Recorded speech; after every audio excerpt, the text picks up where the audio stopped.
तरीके मैंने आपको बताए हैं क्वेश्चंस को सॉल्व करने के। Now it's time to implement them. ठीक है, अभी आप प्रीलिम्स पास में हैं तो आप सब लोग ने स्पेक्ट्रम पढ़ ली होगी, रिवाइज कर लिया होगा, मॉक टेस्ट दे दिए होंगे। नाउ इट्स टाइम कि अपने माइंड को उस तरीके से ट्रेन करिए कि आप एमसीक्यू सॉल्व करने में एक्सपर्ट हो जाएं। ठीक है, बेसिक नॉलेज प्लस रिविजन और प्रीवियस ईयर क्वेश्चन, इसी के बेसिस पे प्रीलिम्स आपका क्लियर होगा इजीली। ठीक है, तो अब देखिए क्वेश्चंस को जो मैंने समझाया है कि ऐसे ऑप्शंस को पहले राउंड में एलिमिनेट करिए जो डेफिनेटली इनकरेक्ट होंगे। तो मोस्ट ऑफ द टाइम आप क्या देखेंगे कि आप राइट ऑप्शन पे डायरेक्टली पहुंच गए हैं। अगर नहीं पहुंच रहे हैं देन उसके बाद आपको फिर एक ऑप्शन को एलिमिनेट करना होगा, आप राइट आंसर पे आ जाएंगे। Don't waste your time, multiple time आप स्टेटमेंट पढ़ रहे हैं, ऑप्शंस देख रहे हैं, इतना टाइम वेस्ट नहीं करना है, because in 3 tiers you have to solve your paper. ठीक है, तो पहले मैं फटाफट से जो क्वेश्चंस पता है उनको, जो आपको तरीका पता है उसी तरीके से आपको सॉल्व करने। तो अब इस क्वेश्चन को हम डिस्कस करते हैं जो प्रीवियस ईयर में पूछा है। तो किस टॉपिक पे पूछा है, देखिए गवर्नमेंट ऑफ इंडिया एक्ट 1919। अब जब आप अभी प्रीवियस ईयर क्वेश्चन सॉल्व कर रहे होंगे तो आपको एक चीज का और ध्यान रखना है कि जो टॉपिक यहाँ पे मेंशन है, जिससे क्वेश्चंस पूछे हैं यूपीएससी ने, आप उस टॉपिक को थोड़ा डिटेल में सॉल्व करिए। ठीक है, मतलब डिटेल में थोड़ा जाइए। अगर 1919 का गवर्नमेंट एक्ट पूछा है तो मे बी वो इससे पहले के पूछ सकते हैं, 1858 का पूछ सकता है, मे बी वो 1773 का एक्ट पूछ सकता है। तो आपको थोड़ा सा बैकग्राउंड में जाना है, ये चीज में भी आपका प्रीवियस ईयर क्वेश्चन ही हेल्प करेंगे। ठीक है, तो अब देखिए क्वेश्चन क्या है, कैसे सॉल्व करना है। Government of India act 1919, the function of provision government were divided into reserve and transferred subject. Which of the following were treated as reserve subject? Now आप थोड़ा सा अगर ऑप्शन को देखेंगे ना तो भी आप ध्यान लगा सकते हैं कि रिजर्व सब्जेक्ट की बात करी गई है। तो क्या उस समय उन लोगों के लिए इंपॉर्टेंट रहा होगा जिसको रिजर्व सब्जेक्ट में रखेंगे। रिजर्व चीजें वो होती हैं जिसको हम अपने तक रखते हैं, जो हमारे लिए इंपॉर्टेंट होती हैं, है ना।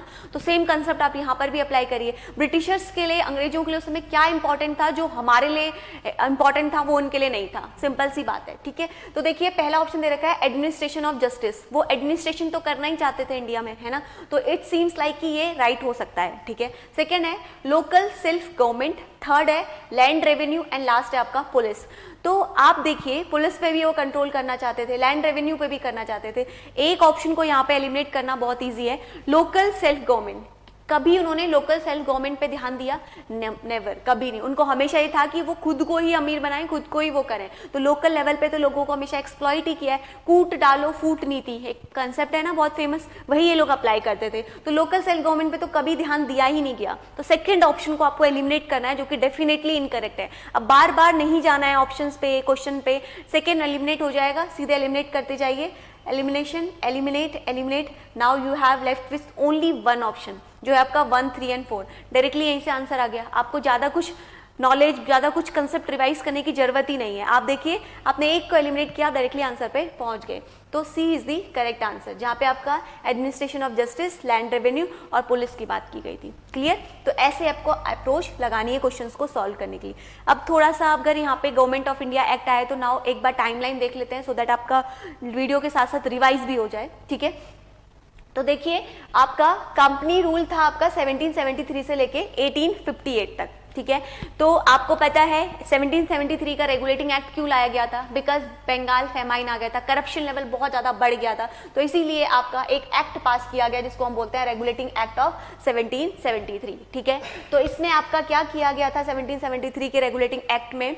यहाँ पे आपका एक सुप्रीम कोर्ट एस्टेब्लिश किया गया था, कंपनी ने एडमिनिस्ट्रेशन करना शुरू किया। ठीक है, उसके बाद फिर आपके नेक्स्ट एक्ट था आपका 1781 का एक्ट जिसको हम बोलते हैं एक्ट ऑफ सेटलमेंट। नेक्स्ट है आपका 1784 का एक्ट जिसको हम लोग बोलते हैं पिट्स इंडिया एक्ट 1784, जिसमें board of control and court of director बनाया गया यहाँ पे आपका, है ना। तो आपने पढ़ा होगा यहाँ पे board of control and court of director आपके बनाए गए थे। ठीक है, उसके बाद 1883 का चार्टर एक्ट जो बहुत इंपॉर्टेंट है। फिर नेक्स्ट है 18 चार्टर एक्ट ऑफ 1853। तो इसमें आपका governor general of India, governor general of Bengal, यहाँ पे आपका गवर्नर जनरल ऑफ बंगाल बनाया गया था। ठीक है, यहाँ पे आपका फिर गवर्नर जनरल ऑफ इंडिया, उसको ही चेंज कर दिया गया था, नाम को, पोस्ट को चेंज करते गए। फिर अब यहाँ पर क्या हुआ, अब स्टोरी आती है आगे जब मूव करती है तो 1857 का आपका क्या होता है, रिवोल्ट होता है, जिसके बाद ब्रिटिशर डर जाते हैं कि अब हमें इंडियंस को भी क्या करना चाहिए, थोड़ा बहुत पार्टिसिपेशन में इन्वॉल्व करना चाहिए। तो अब जो कंपनी का एडमिनिस्ट्रेशन था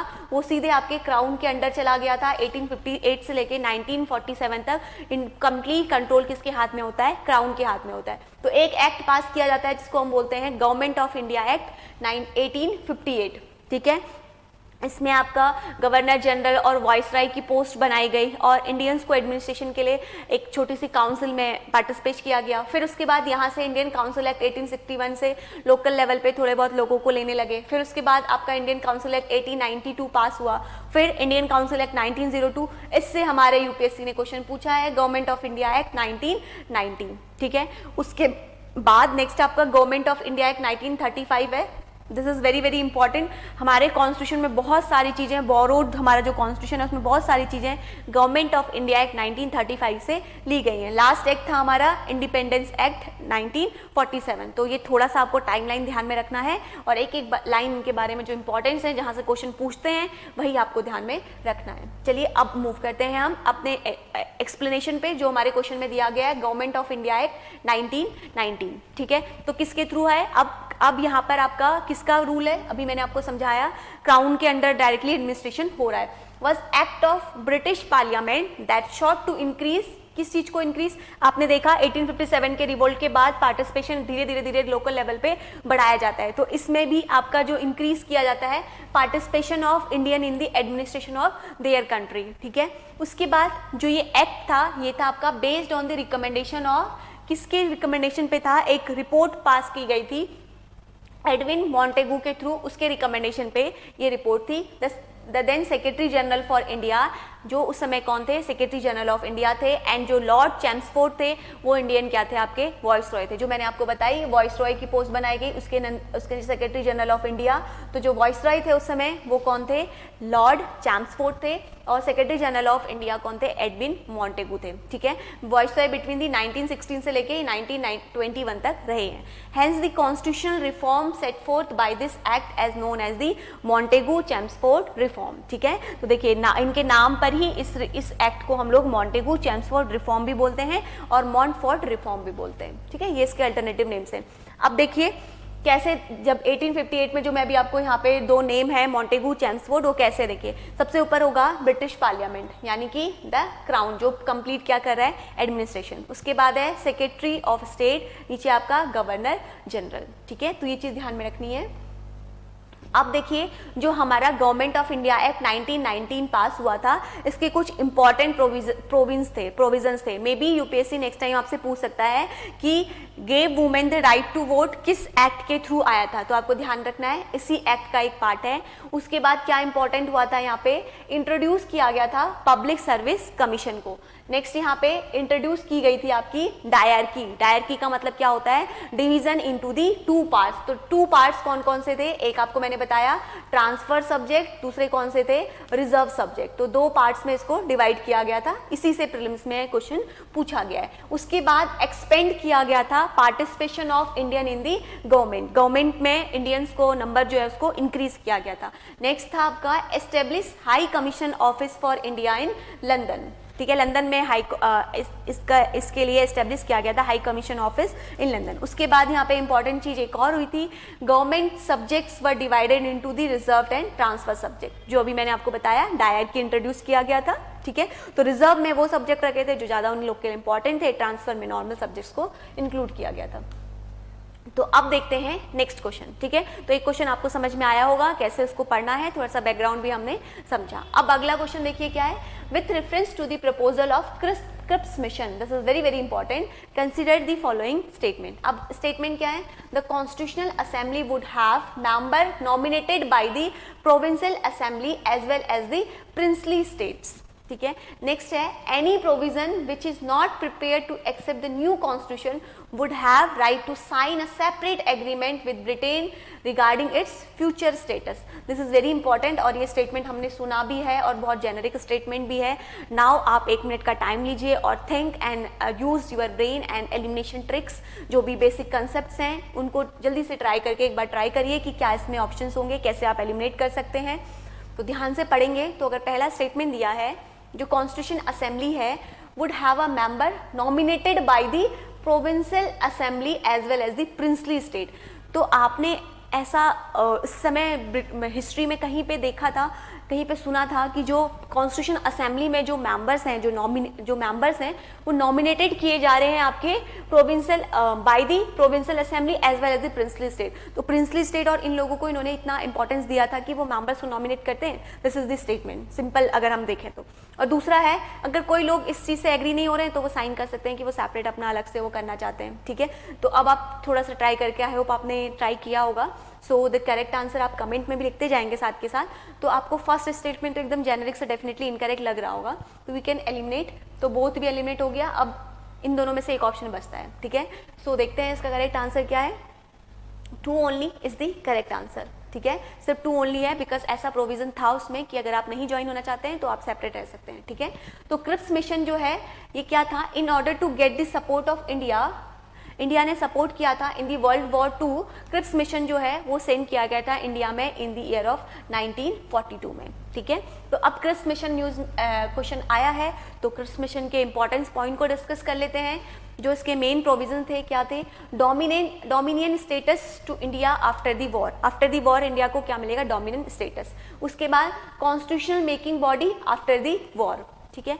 member of this assembly would be partially elected by the provincial assembly through the proportional representation. This is very very important, यही से क्वेश्चन पूछा गया है।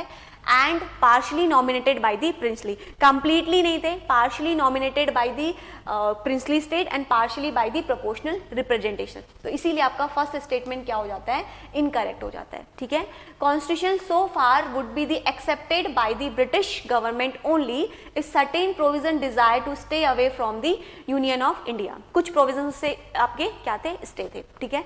Any provision which would not accept the new constitution would have to right to sign a separate agreement with the British। तो इसीलिए आपका second statement क्या होता है, करेक्ट होता है। तो ये राइट तो आपने आफ्टर द इंडिपेंडेंस भी देखा होगा, आपका instrument of accession document sign था। After signing this document you became the part of India, तो आपने ये पढ़ा भी होगा। तो इस स्टेटमेंट को भी अगर आप जेनरिक वो नॉलेज भी यूज करते तो यू कैन एलिमिनेट, ठीक है। अब देखते हैं आगे अगला क्वेश्चन क्या था, with reference to the Indian history consider the following statement. तो क्या क्वेश्चन पूछा गया है, डच पे पूछा है। The Dutch establish their factory warehouse on the east coast of land granted to them by the Gajapati ruler, ठीक है। सेकेंड है अल्फेसो de Albuquerque capture Goa from the Bijapur sultan. Last है the English East India Company establish a factory at Madras on the plot of land leased from the representative of Vijayanagar empire, ठीक है। तो इसको थोड़ा सा हिस्टोरिकल रूलर्स के साथ लिंक करके क्वेश्चन पूछ दिया है, जो ईस्ट इंडिया कंपनी ने मद्रास में बनाई उसमें विजयनगर एम्पायर, और इस तरीके से थोड़ा सा इस क्वेश्चन को ट्विस्ट करके घुमा दिया है, ठीक है। अब इसमें भी ऐसा है कि जिसको आप डेफिनेटली इनकरेक्ट कर सकते हैं और राइट आंसर पे एकदम पहुंच सकते हैं। तो प्लीज़ ट्राई करिए 1 मिनट ऑफ, देन मैं आपको समझाऊंगी। कमेंट पे आप लोग आंसर भी करते जाइए साथ साथ कि डच जो वेयर हाउस था इसने ईस्ट कोस्ट पे अपनी फैक्ट्री बनाई थी to the granted to them the Gajapati ruler. इसको थोड़ा सा समझते हैं पहले इस क्वेश्चन को। देखिए इंडिया में कैसे कैसे आए थे। सबसे पहले हमारे इंडिया में सिर्फ डच ही नहीं आए थे, पोर्तुगीज आए थे, उसके बाद आपके ब्रिटिशर्स आए थे, सिर्फ डच ही नहीं आए थे, ब्रिटिशर्स आए थे, फ्रेंच आए थे एंड लास्ट और कौन आए थे, हमारे डच आए थे, ठीक है। तो अब जब ये इंडिया में आए तो पोर्तुगीज तो सबसे पहले आए थे, है ना। पोर्तुगीज, ब्रिटिशर्स, डच, फ्रेंच सब आए इंडिया में। इनके आपस में ही सुपरमेसी के लिए लड़ाई हो रही थी कि कौन इंडिया में लंबे समय तक रूल करेगा। ये आपस में ही लड़ रहे थे फॉर दी सुपरमेसी, है ना। तो इनका मेन पर्पस क्या था, ट्रेड करना। तो ट्रेड करने के लिए ये आपस में क्या कर रहे थे, लड़ रहे थे कि हम कौन सुप्रीम बनेंगे। तो इसलिए एक एक करके सब यहाँ पे इंडिया में अपनी फैक्ट्री भी एस्टेब्लिश करते हैं और अपने ट्रेड लेवल को बढ़ाते हैं। तो एट दी एंड जो सबसे जीतता है, सबसे सुप्रीम होता है, वो कौन होते हैं, ब्रिटिशर्स। तो ब्रिटिशर्स ही फिर लंबे समय तक इंडिया में रहते हैं। बाकी सब लोग धीरे धीरे करके एक बैटल में हमारे क्या हो जाते हैं, हार जाते हैं। हम लोग पढ़ते हैं स्पेक्ट्रम में इन डिटेल में। तो अब यहाँ पर जो क्वेश्चन पूछा था उसमें देखिए जो करेक्ट आंसर है वो 2 और 3 है। क्यों है, अगर आप पहले ऑप्शन को पढ़ेंगे तो आपको एकदम एलिमिनेशन इजीली कर सकते हैं। Gajapati ruler, east coast of land India. तो क्या यहाँ पर इन्होंने कोई फैक्ट्री बनाई थी, आपने पढ़ा होगा स्टैटिक पार्ट में, डच की फैक्ट्री कहाँ कहाँ पे बनी थी, ब्रिटिशर्स की कहाँ कहाँ पे बनी थी। तो आप वहाँ से आप इसको एलिमिनेट कर सकते हैं कि डच ने यहाँ पे नहीं बनाई थी। तो जैसे ही आप 1 को एलिमिनेट करेंगे, जो मैंने आपको बताया, you have to write answer 2 और 3। तो ऐसे ही अटेम्प्ट करने की कोशिश करिए, जो डेफिनेटली इनकरेक्ट है उनको फटाक से हटा दीजिए, ठीक है। तो अब देखिए यहाँ पे थोड़ा सा समझ लेते हैं डच ईस्ट इंडिया कंपनी के बारे में।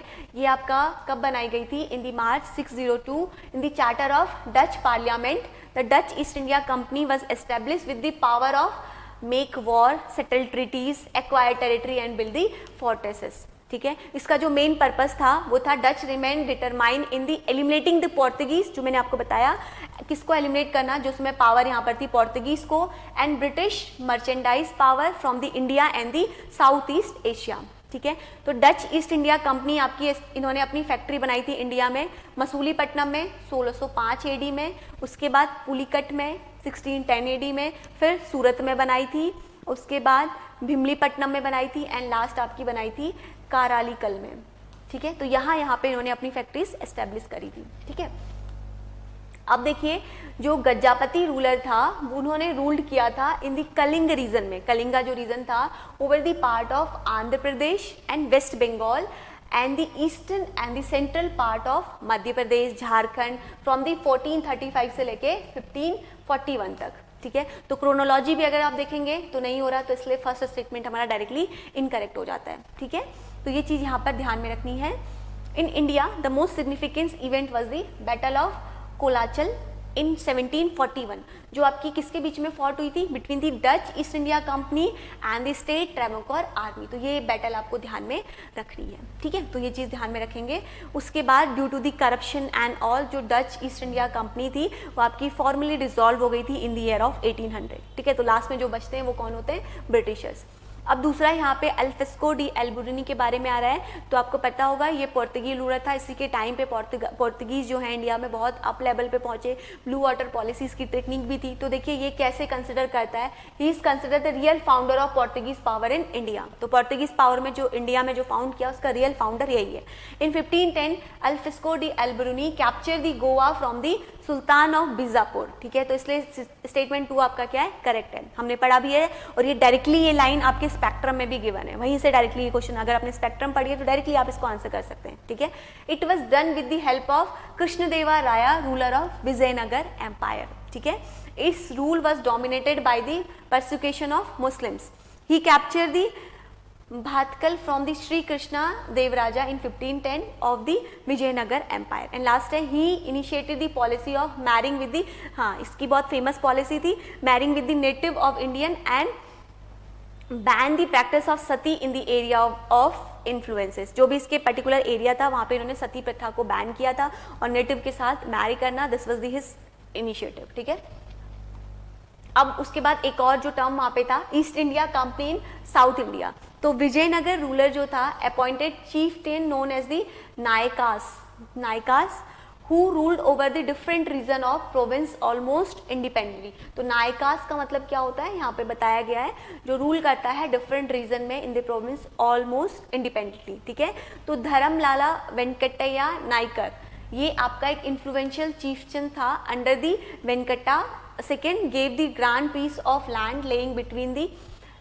river Kukam almost at the point it enter the sea and another river is known as, कौन सी रिवर है? इस रिवर को ध्यान में रखना है, Egmore river to the English in 1638। ठीक है, तो जो इंग्लिश ईस्ट इंडिया कंपनी थी इसने अपनी फैक्ट्री बनाई थी मद्रास में in 1639 and leased for the representative of the Vijayanagar empire call the Nayakas. तो ये नायकास और विजयनगर एम्पायर ध्यान में रखना है, तो इसलिए 3 स्टेटमेंट भी हमारा क्या हो जाता है? करेक्ट हो जाता है। ठीक है, तो आई होप हमने जितने भी यहाँ पर ये डिस्कस करे क्वेश्चंस जो भी प्रीवियस ईयर में पूछे गए इंपॉर्टेंट क्वेश्चंस थे, आप इनको इसी तरीके से प्रैक्टिस करेंगे एंड सॉल्व करेंगे। हम इसी सीरीज़ को कंटिन्यू करते हुए और सब्जेक्ट्स के भी क्वेश्चंस को सॉल्व करेंगे ताकि कोई क्वेश्चन इससे बने तो आप इसको सॉल्व कर पाएँ। सो अगर आपको कोई डाउट्स होंगे तो आप कमेंट में पूछ लेना एंड मिलते हैं नेक्स्ट सेशन में। Thank you.